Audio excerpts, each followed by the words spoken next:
저는 사랑이 영원하다고 믿지 않는 편이에요.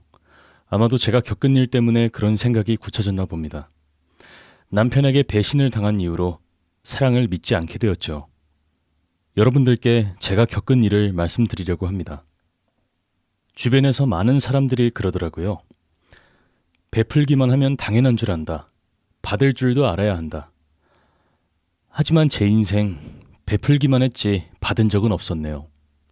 이것도 미련한 거겠죠? 저는 이혼 경험이 있는데요. 그 사람과의 지독한 러브 스토리를 여러분들께 들려드리겠습니다. 남편과 저는 중학교 동창이었어요. 작은 시골 마을에 딱 하나밖에 없는 중학교였으니 동네 사람들끼리도 건너 건너 다 아는 사이였죠. 남편은 당시에 키도 작고 존재감 없는 그런 아이였어요. 당시에는 그 친구가 우리 반이라는 사실도 몰랐죠. 그러다가 중학교 졸업식 때 남편이 저에게 오더니 졸업 축하해 하며 꽃다발을 내밀더라고요. 그때부터 우리의 인연이 시작되었습니다. 지금 생각해보면 악연의 시작이었네요. 그 동네에서 고등학교도 딱 한 군데밖에 없었기 때문에 남편과 저는 같은 고등학교에 진학했어요. 남편 집 사정이나 저희 집 사정이나 어려운 건 마찬가지였기 때문에 저희는 주로 떡볶이를 먹거나 공원을 산책하며 시간을 보냈는데 그 시절이 제 인생에서 가장 행복한 순간이 아니었나 싶어요. 근심도 걱정도 없었거든요. 하지만 행복은 쉽게 사라졌어요. 저희 아버지께서 사기를 당하는 바람에 집안이 쫄딱 망해버렸거든요. 정말 땡전 한 푼 없어서 당장이라도 굶어 죽을 위기에 처하니 앞이 깜깜하더라고요. 결국 저는 고등학교를 중퇴하고 이모에게 소개받은 의류시장에서 미싱사로 일하게 되었습니다. 너무 부끄럽고 창피해서 친구들에게 말도 한마디 안 하고서 이사를 가버렸어요. 그렇게 3년이라는 세월이 흐르고 성인이 되었던 어느 날 퇴근하려고 나서는데 제 앞에 웬 훤칠한 남자 한 명이 떡하니 서 있는 게 아니겠어요? 오랜만이야. 바로 남편이었어요. 멀끔해진 남편에 비해 한없이 초라한 저는 문득 숨고 싶은 마음이 들더라고요. 그래, 오랜만이네. 난 바빠서 이만. 한참 찾았어. 소식도 없고 연락처도 없어서 물어물어 여기까지 온 거야. 그랬구나. 뭐 하면서 지냈어? 집안 사정 이야기는 들었어. 여기서 일하는 거야? 그렇지 뭐. 나랑 얘기 좀 해. 어디 따뜻한 곳에 가서. 남편은 제 손을 끌고 카페에 갔고 그곳에서 고등학교 졸업 앨범을 보여줬어요. 아는 친구들의 사진이 펼쳐져 있더라고요. 반갑기도 하고 부럽기도 하고 또 한편으로는 질투가 나기도 했어요. 고등학교 졸업장은 꼭 받고 싶었거든요. 그래도 옛 친구를 만나서 반가웠어요. 그날 남편과 이런저런 이야기를 하면서 시간을 보냈습니다. 그리고 그 다음 날도 다다음 날도 만나게 되었고 저희는 결국 연인이 되었죠. 대학생이었던 남편과 미싱사였던 제가 시간을 맞춰 데이트를 하는 건 쉽지 않았습니다. 남편은 연애 당시 저를 참 많이 좋아해 줬어요. 겨울엔 덜덜 떨면서 제가 일 마칠 때까지 기다려줬고 여름이면 덥다고 부채질도 해줬죠. 돈은 없었지만 이 사람과 함께라면 행복하겠다는 생각이 들었어요. 공부하느라 돈이 없었던 남편에게 저는 몰래 주머니에 용돈을 찔러 넣어주기도 했어요. 그럴 때마다 남편은 됐다고 순사리를 쳤지만 제가 넣어두라고 하니 끝내는 거절하지 않고 고맙다고 하며 받더라고요. 데이트를 하면서 비용을 100% 제가 냈지만 행복했어요. 남편을 많이 사랑했거든요. 그러던 어느 날 남편은 갑자기 대학을 때려치우고 재수를 하고 싶다고 하더라고요. 갑자기 왜? 의대 가고 싶어서. 대학 관두고 알바하면서 공부하려고. 남편이 그래도 공부머리는 꽤 있는 편이었어요. 그래서 항상 의대를 가고 싶어 했는데 수능에서 미끄러지는 바람에 늘 미련이 남았었나 봐요. 그래서 저는 적극적으로 남편을 지지해 주었습니다. 공부해. 하고 싶은 건 해야지. 현지야, 내가 꼭 의대 붙을게. 의대 붙자마자 나랑 헤어지자고 하는 거 아니지? 나를 그렇게 못 믿어? 그럴 리 없어. 남편이 의대를 준비할 때도 저는 남편에게 용돈도 주고 학원비도 내주면서 물심양면 도왔어요. 그땐 그 사람에 대한 확신이 있었어요. 이 사람은 절대로 나를 배신하지 않을 거라는 무모한 확신이랄까요? 남편은 다음 해에 의대에 진학하게 되었습니다. 그때가 연애기간 3년이 지나갈 무렵이었죠. 남편은 합격 통지서를 저에게 내밀며 저에게 이런 말을 건네더라고요. 우리 결혼하자. 나 이제 너 아니면 안 되겠어. 내가 금방 졸업해서 돈 많이 벌어다 줄게. 그러면 그때 너 일도 관두고 아이만 볼 수 있게 해줄 거야. 주변에서 우리 관계를 많이들 말리곤 했죠. 한쪽에서 먹여 살리다가 나중에는 버림받을 거다. 지금이라도 헤어져라. 걱정해서 하는 말들이었지만 저는 그 말을 하는 사람들에게 이렇게 되받아치곤 했어요. 성훈이는 안 그래. 저는 저희의 관계를 믿었어요. 결국 그 사람에게 프로포즈를 받으면서 감격의 눈물을 흘리게 되었죠. 의사 사모가 되게 해주겠다는 그 사람의 말을 믿었습니다. 월세부터 시작해서 부지런히 벌었어요. 남편은 주로 집에서 공부를 하거나 대학 강의를 들으며 시간을 보냈고 저는 밤낮 없이 일을 해야만 했어요. 제가 할 수 있는 거라고는 열심히 벌어 남편을 먹여 살리는 것밖엔 없다고 생각했어요. 그게 우리 가족이 유일하게 살 길이라고 믿었습니다. 싸우는 날도 많았어요. 남편이 의대생이 된 이후로 줄곧 게을러져서 제가 잔소리를 할 때가 있었거든요. 동기들이랑 술만 먹지 말고 주말에 운동도 좀 하고 그래, 응? 운동하려면 돈 필요해. 우리 동기들 죄다 골프 아니면 테니스 치더라니까. 무슨 대학생이 그런 운동을 해? 다 있는 집 자식들이니까 그렇지. 어떤 놈은 스포츠카 타고 등교를 하더라고. 그래서 부러워? 부러운 건 아니고 좀 짜증나잖아. 같은 학생끼리 비교당하게. 얼른 성공해서 그 자식 코를 납작하게 해줘야겠어. 남편은 언제나 자기보다 높은 곳에 있는 사람들을 바라보곤 했어요. 질투와 경쟁심. 그것이 남편을 의대생으로 만든 원동력이었습니다.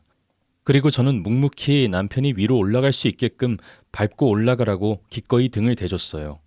재수부터 시작해서 의대생 기간까지 정말 열심히 남편을 먹여 살리고 공부시켰습니다. 남편이 졸업 후 페이닥터를 시작하면서 드디어 저희 집안에도 수입이 생기기 시작했어요. 남편의 첫 월급은 제가 버는 돈의 몇 배가 넘는 거액이었어요. 그래서 사람들이 의사 하는구나 싶더라고요. 남편은 저에게 첫 월급을 고스란히 주면서 이렇게 말했어요. 이제 내가 당신 호강시켜줄 차례야. 그동안 너무 고생 많았어. 차곡차곡 모아서 좋은 집도 사고 좋은 차도 사자. 감격하면 눈물을 흘린다고 하잖아요. 저는 그날 저녁 내내 눈물을 쏟아냈어요. 그동안 고생한 것들이 헛되지 않았구나 싶은 마음에 벅차오르더라고요. 마치 아이 하나를 키운 기분이랄까요? 남편은 제 등을 토닥이며 수고했어. 너무 힘들었지? 하며 위로해 주더라고요.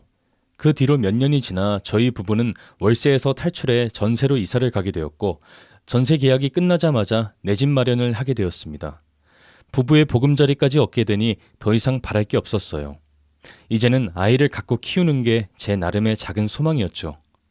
이제는 앞날에 꽃길만 펼쳐져 있을 거라고 생각했어요.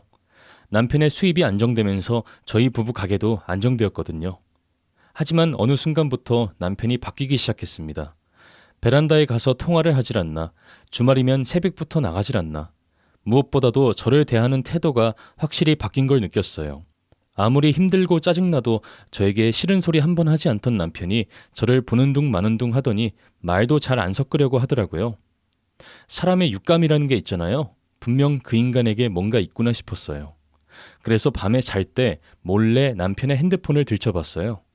그랬더니 아니나 다를까 웬 여자와 다정하게 대화를 나눈 게 보이더라고요.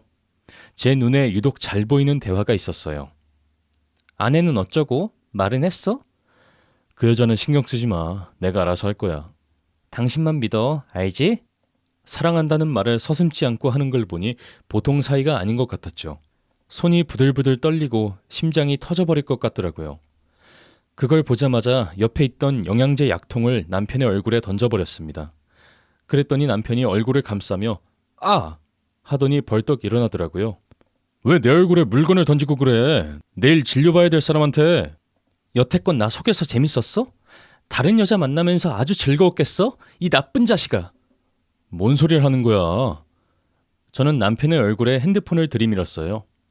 그랬더니 한숨을 길게 푹 쉬더니 왜 남의 핸드폰을 보고 그래? 하더라고요. 내가 남편 핸드폰도 못 봐? 요새 너무 서운하게 굴길래 혹시나 해서 본 거야. 그런데 어떻게 날 두고 여자를 만날 수가 있어? 내가 당신한테 여태껏 어떻게 했는데? 내가 얼마나 고생하면서 살았는데? 너무 화가 나고 짜증나서 눈물이 나더라고요. 다른 남자는 몰라도 이 남자만큼은 저를 배신하지 않을 줄 알았습니다. 너무 바보 같았죠. 남편은 본인이 잘못한 건 인정 안 하고 저에게 그렇다고 내 얼굴에 약통을 던져? 남편 얼굴에 물건을 던지는 아내가 어딨어? 하면서 화를 내더라고요. 적반하장이었죠. 누구야? 어떤 여자야? 당장 말해.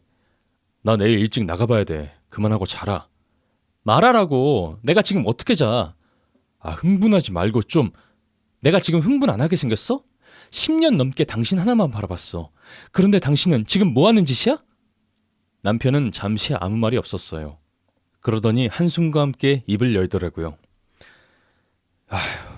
이럴까봐 말을 못한 거야. 당신이 너무 감정적이니까. 상황 봐가면서 이야기하려고 했어. 뭘 얘기해? 바람 피우는 거? 여보, 내가 어떻게 하면 놔줄래? 뭐라고? 여자 만나는 거 맞아. 증거를 들켰으니까 변명하진 않을게. 내가 입이 10개라도 할 말이 없어. 당신한테 너무 못된 남편인 거 알아. 하지만 나도 내가 이런 감정을 가질 줄은 몰랐어. 당신밖에 없다고 생각했는데 살다 보니 그게 아니더라. 나도 사람이고 남자더라. 어떻게 그럴 수가 있어? 짐승이야? 그래, 맞아. 마음껏 미워해. 내가 면목이 없어. 나쁜 놈, 쓰레기 같은 놈. 당신이 나한테 해줬던 거 전부 보상해주면 돼? 그럼 나 놔줄 수 있겠어? 너무 기가 막힌 남편의 말에 저도 모르게 손을 들어 따귀를 때리고 말았습니다. 남편은 올게 왔다는 듯 고개를 푹 숙이며 볼을 감싸더라고요.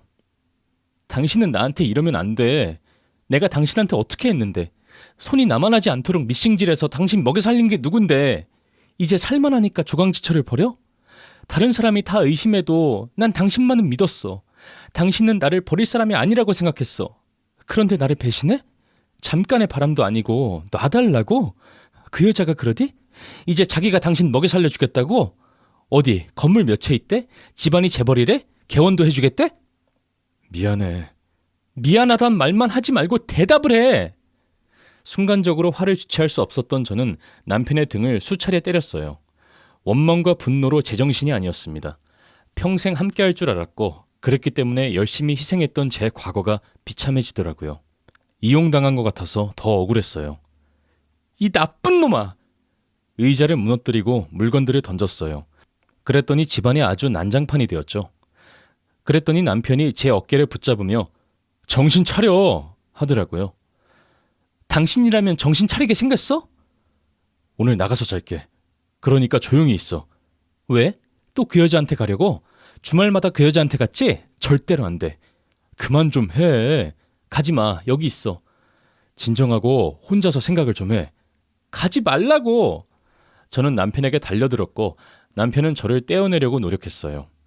지금 이대로 남편을 보내면 우리 사이가 끝이라고 생각하니 더욱 놓기 싫어지더라고요. 좀 놓으라고! 남편은 저에게 버럭 소리를 지르더니 저를 번쩍 들었습니다. 그리고 집에 비워져 있는 대형 어항에 저를 구겨넣더라고요. 여기 가만히 있어. 놓으라고! 있으라니까! 제가 발버둥 치는 사이 남편은 핸드폰 차키만 챙겨서 밖으로 순식간에 나가버렸어요. 그날 저는 제 인생이 무너지는 기분을 느꼈습니다. 남편이 차에 시동을 걸고 나가는 소리가 집까지 들렸어요. 무섭고 외로웠습니다. 남편이 제 세상의 전부인 줄 알았던 때였기 때문에 남편을 보낸다는 것 자체가 저에게는 공포와 다름없었어요. 그 사람이 제 인생이었고 저의 과거이자 미래였어요. 그날 밤 아무도 없는 빈집이 낯설었습니다. 남편은 지금쯤 그 여자 집 침대 위에서 뒹굴고 있겠지 하는 생각에 구역질이 나올 것 같았어요. 상상에 상상을 거듭해서 혼자서 온갖 생각을 다 하게 되더라고요. 그 뒤로 며칠간 남편은 집에 오는 둥 마는 둥 하며 당당하게 외박을 일삼았어요. 제가 이혼해 주길 기다리는 것 마냥 무건 시위를 하는 것 같더라고요. 가끔 들어와 양말, 옷 등을 챙겨갈 때가 있었는데 그때마다 저에게 오늘 늦어 한마디 하고 나가곤 했습니다. 그리고 어김없이 그날 집에 들어오지 않았죠. 껍데기밖에 남지 않은 남편을 붙들고 산다는 건 지옥과 마찬가지였어요. 무엇보다도 저를 더 이상 사랑하지 않는 남편의 표정을 보는 게 너무 처참했습니다. 어디서부터 뭐가 잘못된지 따져보고 고치려고 해봤자 남편은 이미 저를 떠난 후였어요. 며칠이 지나니 슬픔은 분노가 되더라고요. 아무리 생각해봐도 괘씸하고 열이 받았어요. 네가 감히 나한테 이렇게 해? 하는 생각이 머릿속을 떠나지 않더라고요. 자다가도 이가 바득바득 깔리고 악몽을 꾸는 날이 반복되면서 제 인생은 피폐해져 갔습니다. 이대로 순순히 끝낼 순 없지 하는 생각이 들더라고요. 그래서 저는 복수의 칼날을 갈았습니다. 어떻게 하면 남편이 처절하게 후회할 수 있을지 고민했어요. 친구에게 물어보니 절대로 호락호락하게 이혼해주지 말라고 하더라고요. 그래서 저는 그 조언을 토대로 작전을 실행했습니다. 일단 남편이 집에 들어왔을 때 제가 먼저 말을 걸었어요. 여보, 내가 이혼해줄게. 남편은 무표정으로 있다가 제가 그 말을 하니까 눈썹을 치켜 올리며 정말? 하고 묻더라고요. 화도 많이 났지만 이미 마음이 떠났다는데 어쩌겠어. 인정할게. 당신 진짜 괜찮아? 대신 잘 살아. 놓아주는 거 쉽지 않은 결정이었다는 거 알지? 그제야 남편은 눈물을 글썽이더라고요. 정말 꼴도 보기 싫었죠. 여보, 내가 정말 미안해. 나 진짜 죽일 놈이야. 내가 당신한테 잘못한 거 두고두고 반성할게. 당신한테 참 많이 의지하고 그랬는데. 이혼 서류 당신이 준비해. 도장 찍어줄 테니까. 그래. 내가 바로 준비할게. 우리 협의 이혼하는 거지? 유종의 미라는 말도 있잖아. 좋게 헤어지자. 제가 이혼을 해주겠다고 하자마자 남편은 서류를 준비하더라고요. 그리고 들어보니 떡하니 결혼 날짜까지 잡았다는 게 아니겠어요? 아주 급하긴 했나 봅니다. 남편의 오랜 친구이자 저의 오랜 친구이기도 한 친구가 있어요. 그 친구가 저에게 조심스레 말을 꺼내더라고요. 결혼 왜 서두르는지 알아? 임신했단다. 임신까지 한 마당에 그 여자 놓치고 싶지 않았겠지. 아버지가 대형 병원 원장이라는데 그 밑에 들어가려고 발악을 하고 있는 것 같더만. 아무튼 너도 그냥 그놈 잊어라. 그냥 똥 밟았다고 생각하고 잊어버려. 계속 곱씹고 생각해봤자 너만 손해야. 그 말을 듣는데 손이 떨리더라고요. 저에게 평생을 약속한 남자가 대형 병원 원장 딸에게 마음을 홀랑 뺏기다니. 그에 비해 저는 너무나 보잘것없는 사람이었습니다.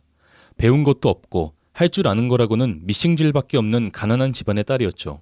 남편 입장에서도 얼마나 비교가 됐겠어요. 짐짝처럼 느껴졌겠죠. 남편은 집에 들어오자마자 저에게 협의 이혼 서류를 내밀었어요. 내가 다 채웠으니까 당신은 도장만 찍으면 돼.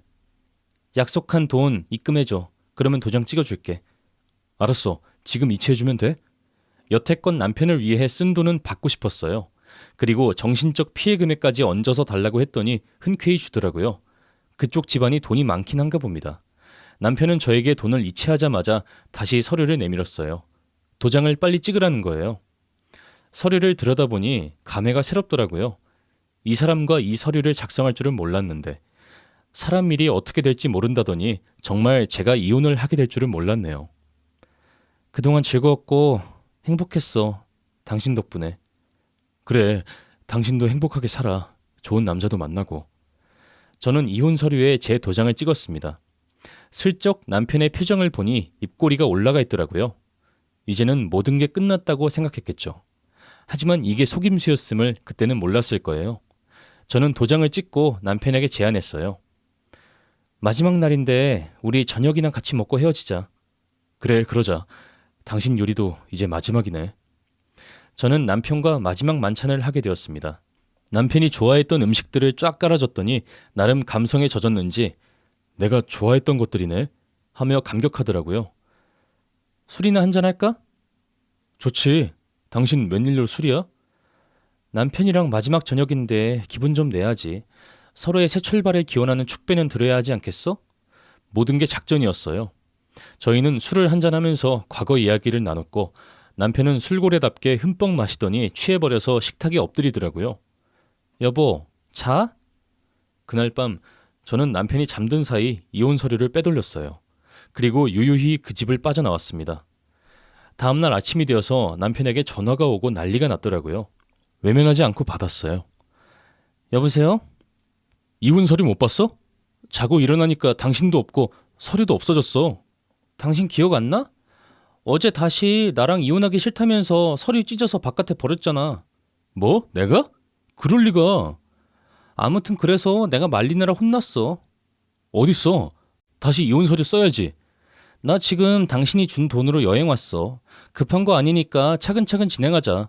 돌아가서 연락할게. 언제 오는데? 몇 달 걸려? 바로 다음 달에 결혼식을 올려야 하는데 이혼할 아내가 사라지고 서류마저 없어졌으니 당황할 만도 했죠. 저에게는 다음 단계의 작전이 있었습니다. 바로 결혼식을 망치는 것이었죠. 인터넷에 그 병원 이름을 쳐보니 원장을 쉽게 찾을 수 있었고 그 원장 딸의 결혼 소식도 그 병원 커뮤니티에 올라와 있더라고요. 손쉽게 장소와 시간까지 알아낸 저는 신부인 척 예식장에 전화를 걸었어요. 네, 저 5월 셋째 주 토요일에 결혼하는 서민희인데요. 아, 예, 신부님. 어쩐 일이세요? 식전 영상 있잖아요. 그거 교체 가능할까요? 네, 그럼요. 파일만 메일로 보내주시면 바로 교체해드리겠습니다. 바로 보내드릴게요. 그럼 부탁드리겠습니다. 제가 사생활 유출을 극도로 싫어해서요. 웬만하면 테스트 없이 바로 본식에 틀어주셨으면 해요. 네, 그렇게 하겠습니다, 신부님. 제가 예식장에 보낸 동영상은 다름 아닌 저와 남편의 결혼식 영상이었어요. 양가 부모님, 친척들, 친구들이 다 보는 앞에서 이 남자가 한 번 다녀온 사람이라는 걸 보여주고 싶었습니다. 그리고 준비한 게 또 하나 있었죠. 저는 결혼식 당일날 빨간 카페트를 준비했어요. 거기다가 흰 페인트로 불륜 남녀 결혼식이라고 크게 써놨죠. 그리고 예식장에 가서 행진도 하기 전에 버진로드에 깔아놨어요. 다들 웅성이며 저를 쳐다보더라고요. 어떤 분께서 뭐 하시는 거예요? 하길래 제가 말 그대로 불륜한 사람들이 결혼하는 거라 이렇게 써놨는데 무슨 문제라도 있나요? 하고 대받아쳤죠. 그리고 흘러나온 식전 영상에 사람들은 경악했습니다. 그리고 잠시 후 신랑인 남편이 상황을 듣고 달려왔더라고요. 뭐 하는 거야? 여행 중이라며?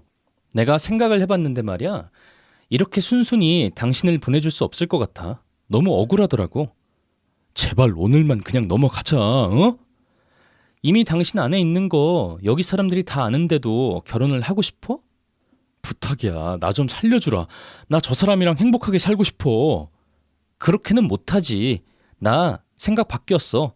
당신이랑 절대 이혼 못해. 아, 이제 와서 그런 게 어딨어. 이혼 서류도 없어진 마당에 당신이 딴 여자랑 행복하게 살 수 있을 것 같아? 난 죽어도 이혼 안 할 거야. 당신 옆에 딱 붙어서 영원히 괴롭힐 거야. 당신은 유책 배우자니까 나한테 이혼 소송할 자격도 없는 거 알지? 오늘 결혼하든지 말든지 마음대로 해. 난 당신한테 경고하러 온 거니까.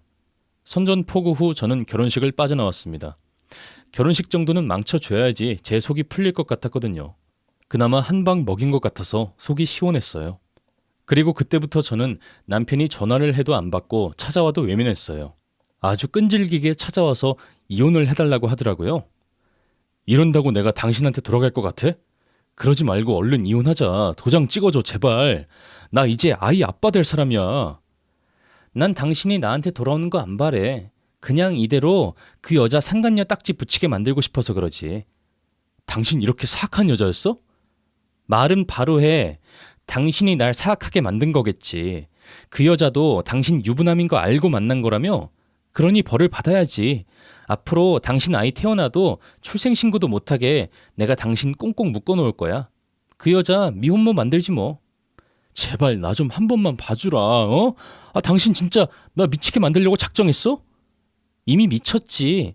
불륜 저지르고 있는 놈이 어디 제정신이겠어? 어디 한번 둘이 잘 살아봐. 그래봐야 불륜 남녀지만. 조강지처를 버리면 어떻게 된다는 걸 똑똑히 보여주고 싶었어요. 평생 호구로 살았더니 아직까지도 자기 호구인 줄 알더라고요. 그러니 바람도 피운 거 아니겠어요? 저는 제가 가진 법적인 효력 하나로 남편을 가지고 놀기로 결심했습니다. 몇 달 후 남편은 다시 저를 찾아왔어요. 무릎을 꿇고 울더라고요. 아이 태어났어. 출생신고는 해야 할 거 아니야. 아빠로서 면목이 없어. 제발 내 부탁 좀 들어주라. 어? 장인 장모한테는 이미 버림받았어. 이걸로 충분하잖아. 내가 왜 이러는지 몰라? 난 당신이 평생 불행했으면 좋겠어. 아직 멀었으니까 돌아가. 출생신고를 눈앞에 두고 하지 못하니 아주 사람이 미치더라고요. 그 모습을 보는데 너도 꼴의 아빠구나 싶더라고요. 그 인간이 돌아가고 나서 며칠 후 상간녀이자 지금의 애엄마가 저를 찾아왔습니다. 저를 보더니 눈물부터 흘리더라고요. 저희 좀 도와주시면 안 될까요? 우리 아이는 죄가 없잖아요. 그러게요. 애는 죄가 없는데 부모가 죄인이라 저도 안타깝게 생각하고 있어요. 둘이 사랑하지도 않잖아요. 대체 왜 그러시는 거예요? 왜긴요. 둘한테 상처 내고 싶어서 그러죠. 남의 남자 뺏어가 놓고 행복하게 부귀영화라도 누릴 줄 알았어요? 아주 웃기고 있네요. 순진한 건지 바보 같은 건지 아니면 철이 없는 건가? 애엄마식이나 돼서 상황 파악도 못하고. 이봐요. 그만하세요. 모욕당하니까 듣기 싫죠? 딱 그 모욕감의 1000배 정도를 내가 느꼈어요. 별것도 아닌 당신 때문에. 지금이야 그 인간이 그쪽을 사랑한다고 말할 테지만 얼마 지나지 않아 또 다른 여자를 만날지 누가 알아요? 10년 넘게 희생한 여자도 버리는 인간이 그쪽이라고 못 버리겠어요? 사랑 노름 끝나면 버려질 테니까 지금을 즐겨요 그냥. 상간녀는 얼굴에 경련을 일으키며 저를 노려보더니 휙 가버리더라고요. 그 뒤로 한동안 둘의 소식을 들을 수 없었어요. 저는 새로운 출발을 하기 위해서 예전부터 하고 싶었던 네일아트 기술을 배우기 시작했고 일을 시작했기 때문에 많이 바빠졌어요. 그렇게 한 2년이 흘렀을까요? 친구에게 남편 소식을 들을 수 있었습니다. 결국 여자가 헤어지자고 했단다. 듣기로는 여자 쪽에서 질려서 도망갔대. 하긴 애아빠인데 아빠라고 부르지도 못하고 무슨 홍길동도 아니고 아무튼 둘이 완전히 쫑났대. 결국 그렇게 됐다고 하더라고요. 사실 저는 어느 정도 예상한 결과였어요. 법적인 부부가 될 수 없는데 얼마나 길게 가겠어요. 그 이후로 저는 마지막 작전을 펼쳤습니다. 바로 이혼 소송과 상간녀 소송을 진행하게 된 것이죠. 그 인간에게 아무것도 남지 않았을 때 이혼 소송을 하려고 했는데 그 날짜가 예상보다 빨리 다가온 셈이었어요. 소송장이 날아갔는지 남편에게 전화가 왔더라고요. 이제 행복해? 당신이 원하는 게 이런 거였어? 아직 멀었어. 당신 의사 인생도 망하게 해줄 거야. 이미 당신 때문에 내 인생 망했어. 고마워. 덕분에 내 인생 완전히 끝났네. 평생 그렇게 망한 채로 살아. 이 지긋지긋한 인간과 드디어 끝을 냈네요. 저도 그동안 많이 지쳤는지 그 인간과 더 이상 볼 일이 없다고 생각하니 속이 다 시원하더라고요. 드디어 완전히 끝이 났습니다. 이제 제 인생을 살 차례였죠. 저는 양쪽에서 받은 위자료로 네일샵을 자그맣게 차렸어요. 그리고 새로운 인생을 살기 시작했습니다. 처음에는 부족한 게 많고 서툴렀지만 시간이 지나니 능숙해지더라고요. 무엇보다도 좋아하는 일을 하고 있다는 게 너무 좋습니다. 가끔 네일을 하면서 손님들에게 그 인간과 있었던 일을 해드리곤 하는데요. 그럴 때마다 손님들이 어머, 어떻게 그렇게 할 생각을 하셨어요? 하면서 놀라시더라고요. 요즘에는 예약 손님이 꽉 차서 바쁘게 일하고 있습니다. 바쁜 와중에도 언제나 이곳에 사연을 보내야지 다짐만 하고 귀찮아서 흘려 넘기곤 했는데 오늘은 쉬는 김에 사연을 보내볼까 해서 글을 적어보았어요. 제가 결혼식 때 폭로한 불륜 사실이 꽤 파급력이 있었나 봅니다. 그때 참석한 사람들로부터 입소문을 타서 그 인간을 페이닥터로 쓰려는 선배들이 싹 사라졌다고 하더라고요. 나름 통쾌한 결말이네요. 저는 세상에서 가장 나쁜 범죄가 불륜이라고 생각해요. 사람의 마음을 무너뜨리는 짓이잖아요. 아직도 남편의 불륜 사실을 알았을 때 그 충격과 공포가 잊혀지지 않네요. 만약 여러분들 중에 배우자의 불륜을 알게 되신 분이 있다면 일단 마음을 강하게 먹으라고 말씀드리고 싶어요.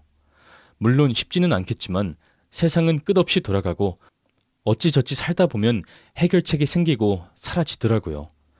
이 사람밖에 없다는 생각을 떨쳐내고 스스로 이겨내야지 생각하다 보니 어느새 하나씩 해나가게 되었던 것 같아요. 그 인간을 위해 희생했던 날들이 조금은 후회되지만 그렇다고 쓸모없는 과거라고 생각하지 않아요. 불륜 덕에 제가 많이 성숙해지고 성장한 기분이거든요. 한 사람을 사랑하고 미워하고 복수하기까지 참 많은 일들이 있었네요. 한 사람에게 다양한 감정을 느낄 수 있었던 신기한 경험이었어요. 이제는 모든 걸 훌훌 털고 제 인생 살고 있으니 앞으로는 좋은 일만 가득했으면 좋겠어요. 여러분들에게 좋은 기운 받으려고 이렇게 사연을 보내는 거니까 많은 응원 부탁드려요. 우리 모두 행복하자고요.